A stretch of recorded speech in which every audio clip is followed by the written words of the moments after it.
છેલ્લા 2 દિવસથી સૌરાષ્ટ્રમાં ભારે વરસાદ જોવા મળી રહ્યો છે, જેના કારણે ભાવનગરમાં તારાજી સર્જાય છે. જિલ્લાના અનેક ગામડાઓમાં પાણી ફરી વળતા રસ્તા ધોવાઈ ગયા છે. મેઘમહેરના કારણે નદીઓમાં નવા નીરની આવક થઈ છે. આ સિવાય મોટાભાગના વિસ્તારોમાં પાણી ભરાયાની માહિતી પણ સામે આવી છે. ભારે વરસાદને લઈને હવે શાળાઓને લઈને મહત્વનો નિર્ણય લેવાયો છે. અતિભારે વરસાદ અને હવામાન વિભાગના રેડ એલર્ટને ધ્યાને લઈને આવતીકાલે 18 જૂને શાળાઓ બંધ રાખવાનો નિર્ણય લેવાયો છે.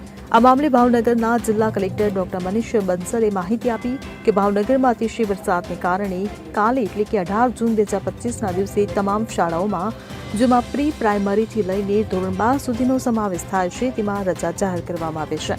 શિક્ષણ જગત સાથે સંકળાયેલા લોકોને અપીલ કરવામાં આવી છે કે આવતીકાલે તમામ શાળા બંધ રાખવામાં આવશે. આ નિર્દેશ ખાનગી, સરકારી અને ગ્રાન્ટેડ તમામ શાળાઓને લાગુ પડશે. Bureau report CN24 news. હવે જુઓ દેશ દુનિયાની તમામ ખબરો તમારી આંગળીના ટેરવે.